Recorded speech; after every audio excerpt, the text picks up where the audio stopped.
There is a material so advanced, so impossibly thin, that manufacturing a single gram costs thousands of dollars on Earth. Graphene.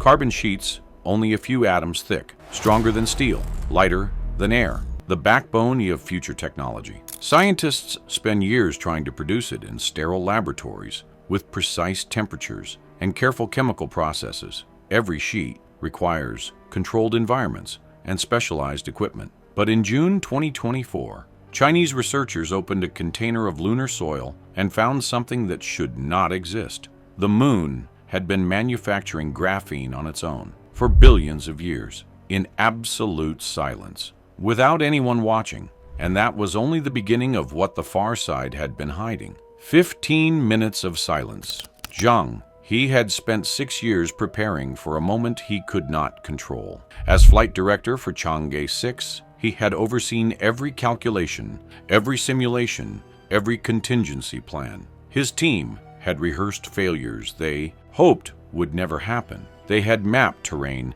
they could not fully see. They had built a machine smart enough to think for itself. But when the lander began its final descent toward the far side of the moon in May 2024, Chang'e could only watch. For 15 minutes, his spacecraft would be completely alone. The far side of the moon is not dark. It receives just as much sunlight as the face we see every night. But it is silent in a way that makes it almost unreachable.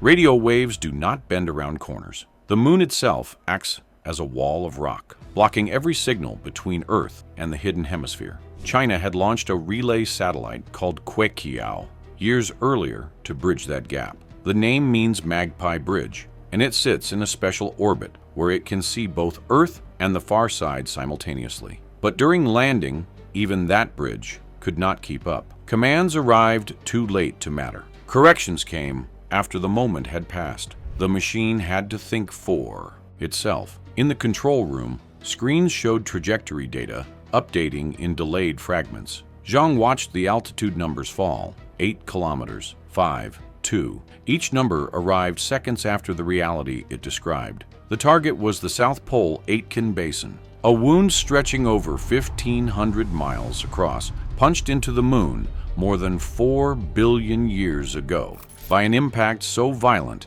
it nearly cracked the entire world open. Scientists wanted samples from its ancient floor because no human technology had ever touched material from that depth. But that same depth made it one of the most dangerous landing sites ever attempted. Boulders the size of cars littered the approach zone. Slopes steep enough to flip the spacecraft waited in every shadow. Craters overlapped craters, each one hiding terrain the cameras could not fully read. The lander's artificial intelligence scanned the surface in real time, comparing live images against hazard maps built from orbital data. It rejected unsafe zones, adjusted thrust, changed angle, chose stability over speed while fuel burned away and gravity pulled harder. Dust thrown up by the engines blinded the sensors. The low gravity made every movement unpredictable. A small bounce could tip the lander. A wrong calculation could end everything. One mistake. That was all it would take. Then the signal came through. Contact confirmed. Legs down. Stable. Chang'e exhaled. The basin remained silent, but humanity had just touched ground that no one had ever reached before. And 53 days later, when the return capsule landed in Inner Mongolia, the real mystery was waiting inside. 2 moons in one, Dr. Li Chunlai was among the first to examine what came back. He expected pale dust, the kind Apollo astronauts had tracked through their lunar module, the kind that looked like ash from a dead campfire, gray and lifeless and familiar. What he saw instead was darker, noticeably darker, and that single observation cracked open a mystery that had puzzled scientists for decades. Look at the moon tonight. The dark patches you see are called Maria, ancient seas of frozen lava that spread across the near side billions of years ago.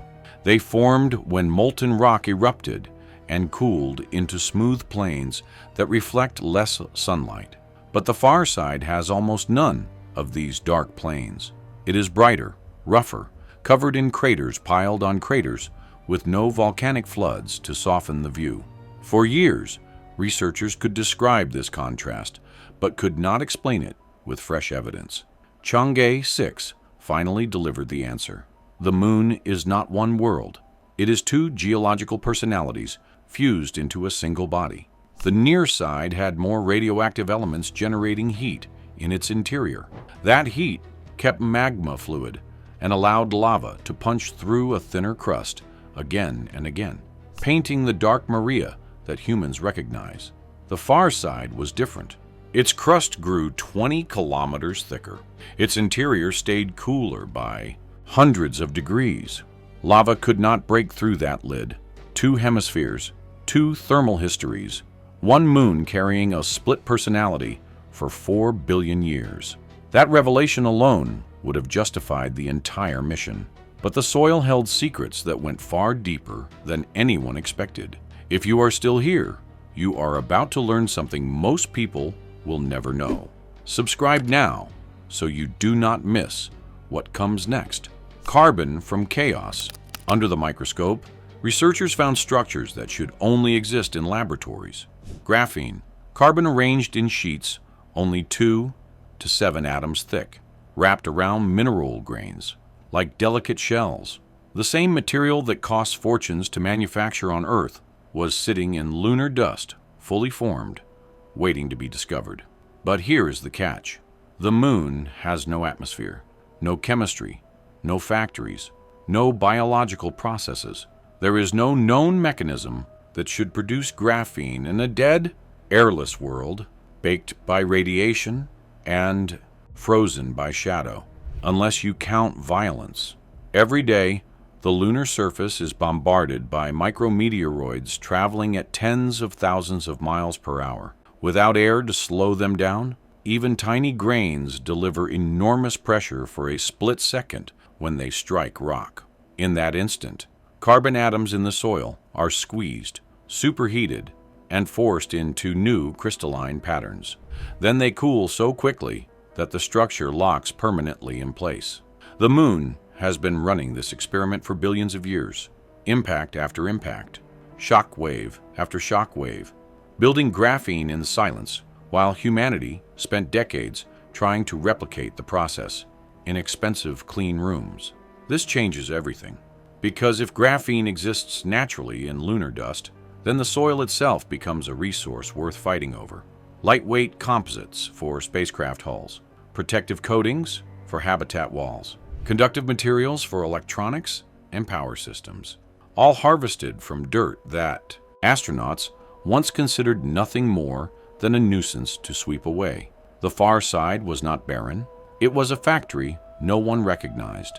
But graphene was not the only impossible thing hiding in that ancient basin, because the next discovery pointed to something even more valuable, something that should not exist on a world born from fire. Water in a world of flames. More than 4 billion years ago, a Mars-sized object slammed into the young Earth and threw molten debris into orbit. That debris gathered into a glowing globe of liquid rock. The entire moon was an ocean of magma, hot enough to turn nearby space into a furnace. Chang'e 6 brought back proof of this catastrophic birth. The soil contained mineral fingerprints that could only form if the whole world once sorted itself in a molten state.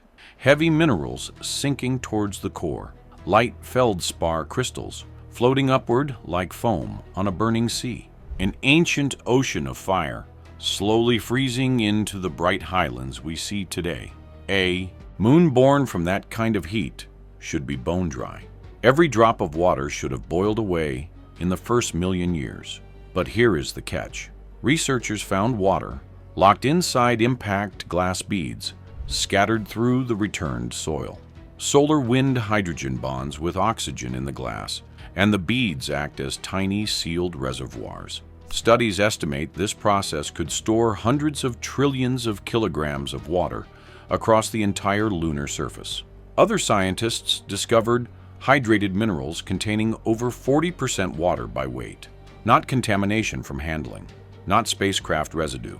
Actual lunar crystals holding water molecules trapped in their atomic structure. This changes everything. Because if water can be extracted from glass beads and minerals, future crews will not need to haul every drop from Earth at enormous cost. They will need heaters, power systems, and sealed chambers that can capture vapor in a vacuum. The barrier shifts from impossible delivery to industrial engineering. The moon is not a barren rock to be visited and abandoned. It is a world with hidden resources waiting to be unlocked by whoever arrives first.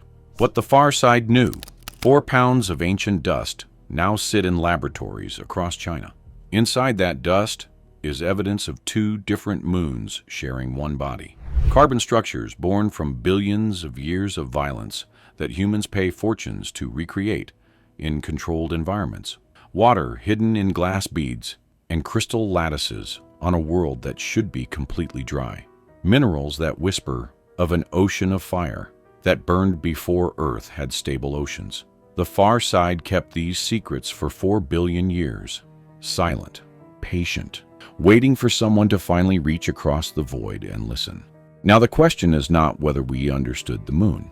The question is what else it has been building in the dark, and what we will find when we go back. If this changed how you see the moon, subscribe and hit the notification bell.